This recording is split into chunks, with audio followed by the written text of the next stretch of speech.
मुंह पे, मुंह मत फेरिए, नजरें मिलाइए। 4 मिले 64 खिले, 4 मिले 64 खिले, 4 मिले 64 खिले, 4 मिले 2 हमारे 2 सामने वाले के, 4 मिले 64 खिले, निगाहें मिले और होठ ना खिले, ऐसा हो सकता है क्या? 4 मिले 64 खिले, 64 32 अपने और 32 ही है ना, कि कम ज्यादा है? नहीं तो एक बार मुल्ला नसरुद्दीन के साथ बड़ा गड़बड़ हो गया। मुल्ला नसरुद्दीन और खट्टर काका में लड़ाई हो गई। मुल्ला खट्टर काका ने कहा, हे मुल्ला एक दूंगा तो तेरे 32 दांत तोड़ दूंगा। मुल्ला ने कहा, क्या समझ रखा है, एक दूंगा तो 64 तोड़ दूंगा। खट्टर काका ने कहा, रामलाल सामने खड़ा हुआ था, रामलाल ने कहा, क्यों रे मुल्ला 64 दांत होते भी हैं जो तू तोड़ लेगा? बोले मुझे मालूम था तू बीच में जरूर बोलेगा, इसलिए 32 तेरे भी जोड़ लिए।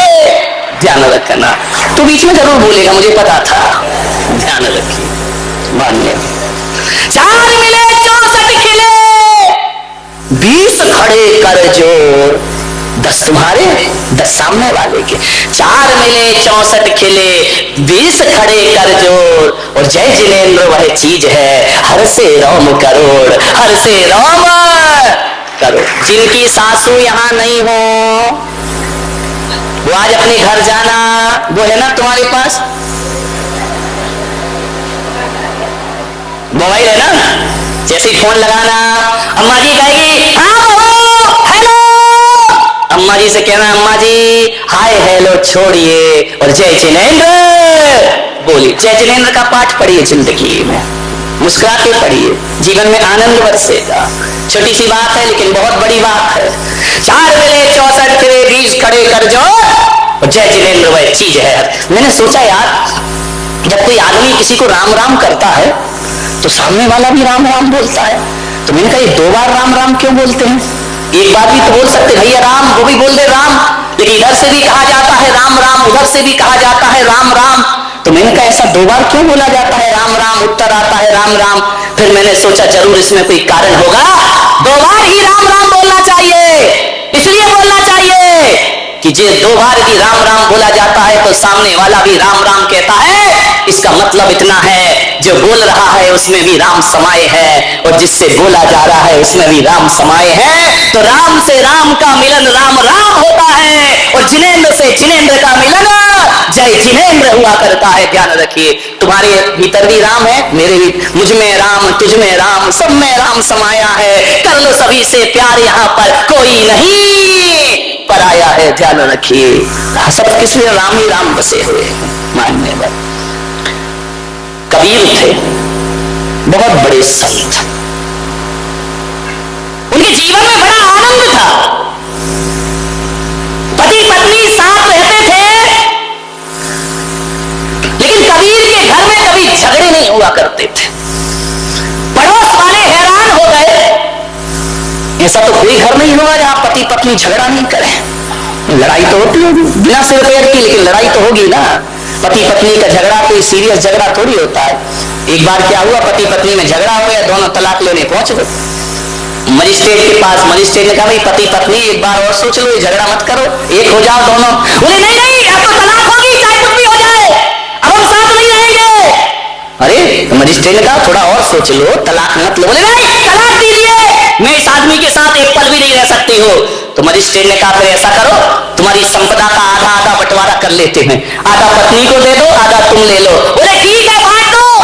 सारी संपदा बट गई, लड़का एक ही था, इसको कैसे बांटे, आधा आधा कैसे करे कि आधा लड़का तू ले ले, आधा लड़का तू ले ले। पति ने पत्नी को देखा, पत्नी ने पति को देखा, बोले यार ये तो बड़ी समस्या खड़ी हो गई कि लड़का एक है, बंटवारा बराबर से नहीं होगा। पत्नी ने पति का हाथ पकड़ा, बोले चल घर। बोले क्यों? बोले अगले साल आएंगे। ऐसा तो पति पत्नी का झगड़ा, अब 1 साल और निभाएंगे, एक और हो जाने तो बराबर का बंटवारा होना चाहिए। तो पति पत्नी के झगड़ों में ज्यादा सीरियस मत होना, ये तो लड़ते भी हैं और मिलते भी हैं, चलते रहता है इनका। विचार करिए आप, ऐसा कोई घर नहीं है जिस घर में पति पत्नी में झगड़े ना हो। सब जगह झगड़े होते हैं, कबीर के घर में ऐसा नहीं था। बरसों से कबीर अपनी पत्नी के साथ रहता था, लेकिन कबीर ने कभी झगड़ा नहीं किया, पत्नी ने कभी झगड़ा नहीं किया। एक जिज्ञासु ने पूछा कि ऐसा कोई है इस धरती पर जिसके घर में झगड़े ना हो? तो कहा कबीर का घर ऐसा है जहां पति पत्नी कभी नहीं लड़ा करते हैं। जिज्ञासु ने कहा मैं चल के देखता हूं। जैसे ही पहुंचे कबीर के झोपड़े में, कबीर रुई धुनक रहे थे। कबीर से जुलाहा रुई धुनक रहे हैं। जाके जिज्ञासु ने पूछा कि कबीर जी, हमने सुना है कि आप पति पत्नी में कभी झगड़े नहीं होते। कबीर ने कहा यार लड़ने की क्या बात है, मुझ में राम तुझ में राम सब में राम समाया है, कर लो सभी से प्यार यहाँ पे कोई नहीं पराया है, सब में तो राम है, लड़ना क्यों? ये नहीं कबीर, कारण बताओ कि तुम दोनों में झगड़े क्यों नहीं होते? अरे झगड़े तो भाई भाई में हो जाते हैं, भाई बहन में हो जाते हैं, माँ बेटे में झगड़े हो जाते हैं, आप दोनों में झगड़े नहीं होते? बोले नहीं हम लोग कभी नहीं लड़ते हैं। कबीर से पूछा वो मंत्र बताओ कि हम भी अपने घर में ना झगड़े। कबीर ने कहा कि बैठो, आए हो, स्वागत है, बैठो मेरी कुटिया में। कबीर ने अपनी पत्नी को आदेश किया कि अरे भाग्यवान सुनती है। दोपहर के 12 बज रहे थे। कबीर ने कहा लालटेन जला के लाओ। पत्नी आई, लालटेन जलाई और रख दी। जिज्ञासु ने कहा पागल है क्या ये, इसीलिए झगड़े नहीं होते? लगता है कबीर तो पागल है ही, ये पत्नी महापागल है। दोपहर को 12 बजे आंगन में, खुले आंगन में इतनी धूप में लालटेन मंगा रहा है और पत्नी ने लालटेन लाके रख दी। उसने पूछा भी नहीं कि लालटेन का क्या करोगे, लाई और लालटेन रख के पत्नी चुपचाप चली गई। कबीर ने कहा उत्तर मिल गया। अरे उत्तर, पागल लग रहे हो दोनों, पागल। कबीर ने कहा पागल ही समझो। कबीर ने कहा ठहर, अभी उत्तर नहीं मिला तुझे। पत्नी को कहा कि अरे भाग्यवान 2 गिलास दूध लेकर आ। पत्नी गई, दूध के 2 गिलास लाई, एक कबीर के सामने रखा, एक जिज्ञासु के सामने रखा। कबीर ने दूध का गिलास उठाया, गटागट दूध पी गए और आनंद के साथ पी गए। जिज्ञासु को कहा कि तुम भी पियो। जिज्ञासु ने जैसे ही मुंह में लिया, दूध थूक दिया उसने। बोले ये दूध है क्या? ये पागलों का घर है, पागलों का। कबीर ने कहा उत्तर मिल गया। बोले ये क्या उत्तर है, ये तेरी पत्नी पागल है क्या? बोले क्या? बोले दूध में नमक डाल के लाई है, शक्कर डालना चाहिए, चीनी डालना चाहिए, नमक डाल के लाई है। कबीर ने कहा उत्तर मिल गया। अरे बोले ये कोई उत्तर है क्या? कबीर ने कहा तो सुन, जाते जाते उत्तर सुन के जा। हम दोनों पति पत्नी के बीच में प्रेम है, ध्यान रखना। हम दोनों पति पत्नी के बीच में समर्पण है, हमारे बीच में तर्क नहीं है। जब मैंने 12 बजे दिन में उससे लालटेन लाने को कहा तो पत्नी ने कोई प्रश्न नहीं किया, चुपचाप लालटेन रख के चली गई।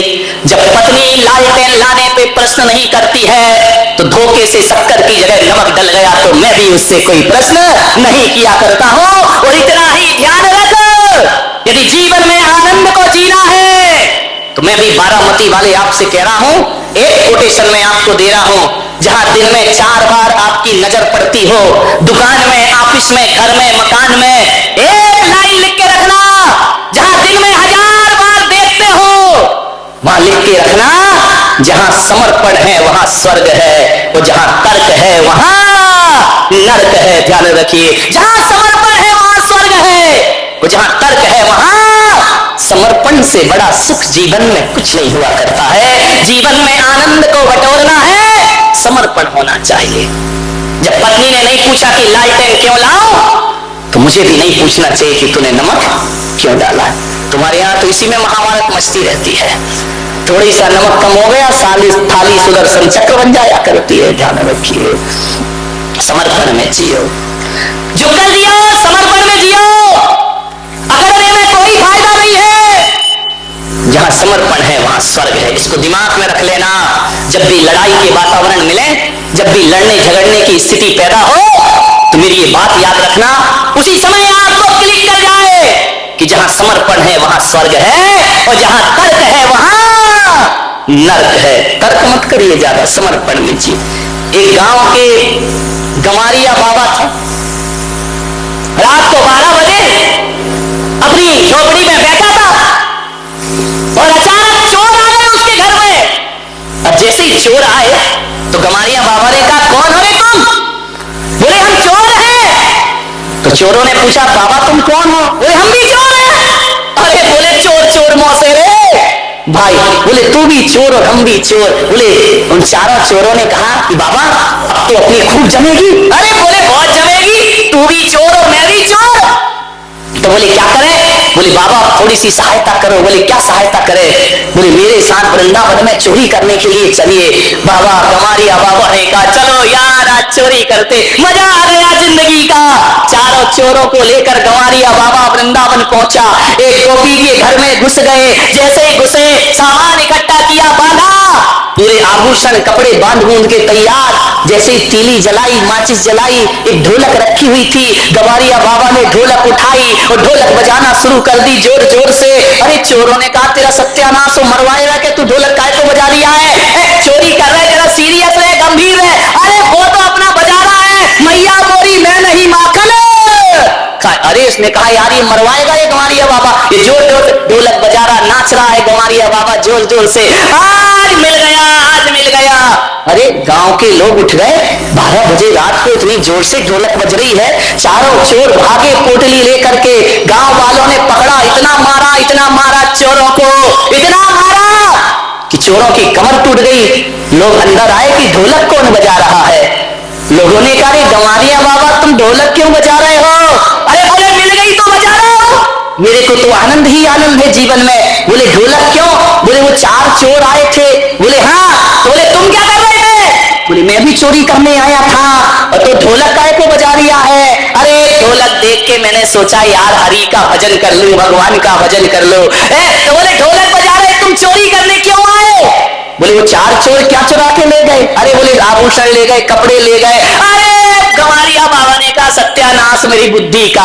रात को 12 बजे 4 चोर आए तो मैं समझा कि वृंदावन में चोरी को कह रहे हैं तो शायद माखन चोर आया होगा, इसलिए मैं उन चोरों में शामिल हो गया। ध्यान रखना, मैं तो माखन चुराने आया था कि हरि की कृपा बरस गई, हरि आए हैं और कह रहे हैं कि चलो बाबा माखन चुराने चलते हैं। ध्यान रखिए मान्यवर, सोचिए ये आनंद है जीवन का। उदासी जिन चेहरों का श्रृंगार करती है, उदासी जिन चेहरों का श्रृंगार करती है, मक्खी भी उन पर बैठने से इनकार करती है। ध्यान रखिए, चेहरे पर उदासी नहीं लाई है। मान्यवर कुछ मत करो, सुबह से उठो, बैग की मत मंगाओ कि यही चाय लेकर आओ, मुंह भी नहीं धोया चाय ले आओ। चाय बन गई क्या? बोले नहीं बनी। फिर सो गया रामलाल। बन जाए तो उठाना। जानवर बैठती, एक काम करो, मेरा ये प्रैक्टिकल करके देखना, कल करके देखना, बहुत काम आएगा तुम्हारे। रोज जब सुबह उठो तो अपने पलंग पे बैठकर थोड़ा इधर देखना, थोड़ा इधर देखना।